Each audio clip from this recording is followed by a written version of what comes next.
Hey everybody, this is the weaving that we're going to work on today. Get started. Noah worked on this one for us. So here's how we start. Hi everybody, back in the kitchen doing digital art. This is a video for anybody, but second graders had just started weaving before we got out of school for our extended period, and they were weaving on plates, just a paper plate, that's it. So I thought this would be something really easy to do at your house.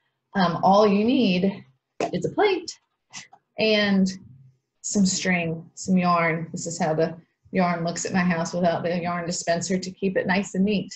So if you've got any sort of string, or you could ask somebody, grandparents, they could drop some off for you. If they have some at their house, all you need is scissors and a plate and some yarn.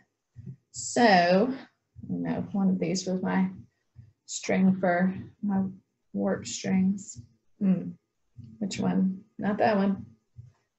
We can always delete this part.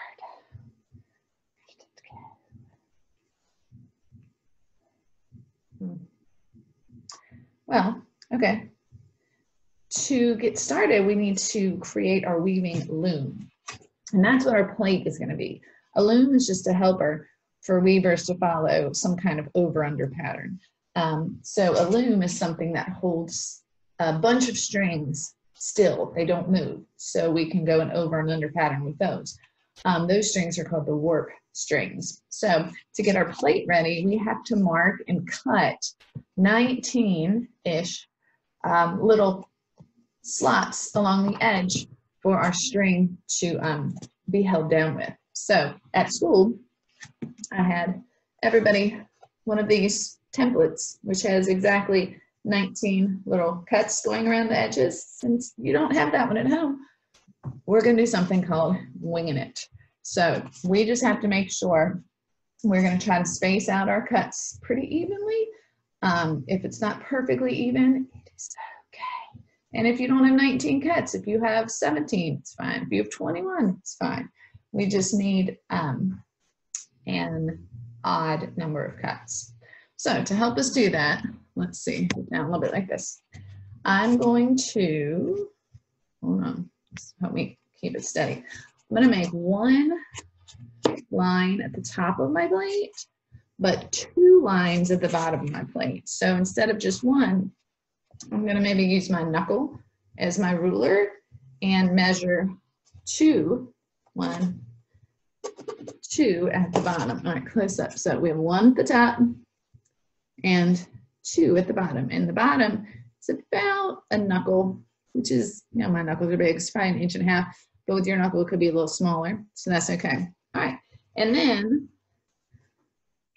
on the side, I'm doing it on the back of the plate because at school, the front of our plates were all painted beautiful colors. So we wouldn't be able to see our pencil lines to cut. So we did it on the back of our plate, but you could do it on either side. So one cut on the top and two lines for cuts at the bottom. That's better. And that way, if we marked the wrong number, we could scribble it out and it'd be on the back. So we're all good. Okay, so let's try to keep this where you can see it, but not where that sunshine is peeking through. Okay. All right, so we've got 1, 2, 3, and we've got these two big spaces on either side. So I'm going to kind of put it in the middle, put one line in the middle of one side and one in the middle of the other side. So that's 1, 2, 3, 4, 5 already.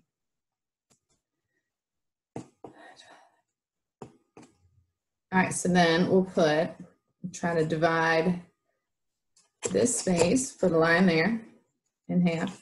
Down here in half, we're going to leave this space alone because it's already a good size. And we'll put a line up here and a line there. So it's kind of like divided in eighths, but with this extra little notch down there, we've got those odd numbers. All right, so we got 1, 2, 3, 4, 5, 6, 7, 8, 9. So if I put 2 lines between in each of these big spaces. 1, 2, big space, rotate as you go if you want. Kind of odd doing it upside down, but we're going with it. We're gonna skip this little space because he's just our extra. So 1, 2, 1, 2, and oh, the sunshine is getting us, huh? Let's Sharpie those. 1, 2, and 1, 2, and that should be 19. I'm gonna lid my marker, set your pencil down. We want to count before we cut in case we didn't mark right. So I'm gonna start at one of the cuts. I'm gonna hold on to it so I don't forget where I started, because if you forget where you started, your counting can be off. So 1, 2, 3, 4, 5, 6, 7, 8, 9, 10, 11, 12, 13. That's way too many. Never mind.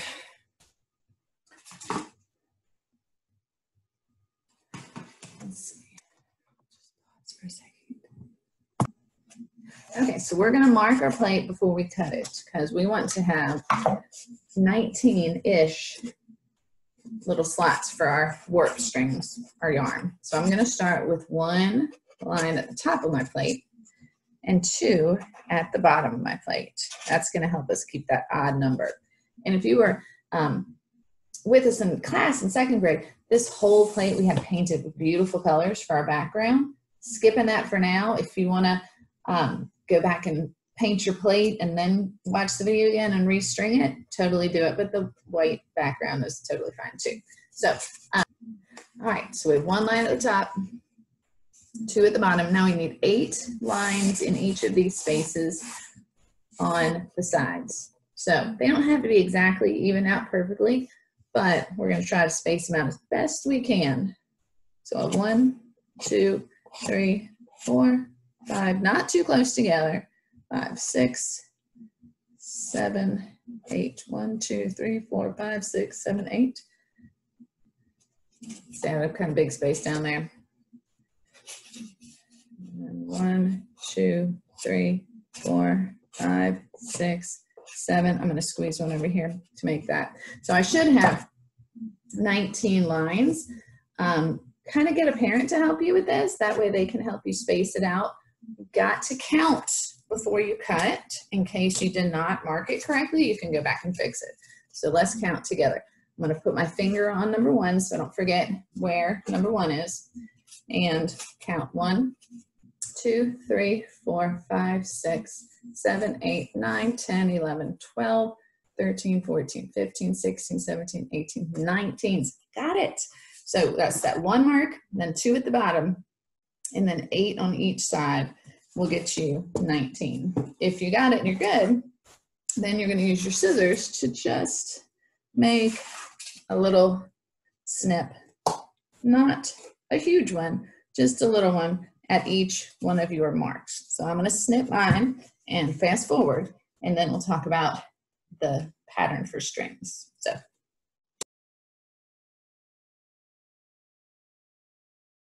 So I got back to where I started. Every line has a snip.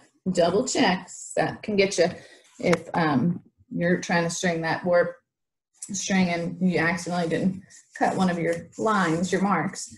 And then you're ready for stringing up these warp strings. It's going to make your plate look like a big star. And these are the strings that will stay put. They won't move. So, okay, then you're going to need a really long piece of yarn. I'm going to hold my short tail and then stretch both of my arms out to the sides. And I'm going to do that 2 times to make a huge piece of string. You, who might not have quite as long of arms as a grown-up, my giant muscular art teacher arms, might need to do 3 arm slings. It's always better to have too much yarn than not enough. All right, so with my giant piece of yarn, I'm going to find the end, the tail. With a short tail at the back, I'm going to string my long tail across the front. So string it straight across the bottom, and I should have 9 empties on the right and 8 empties on the left.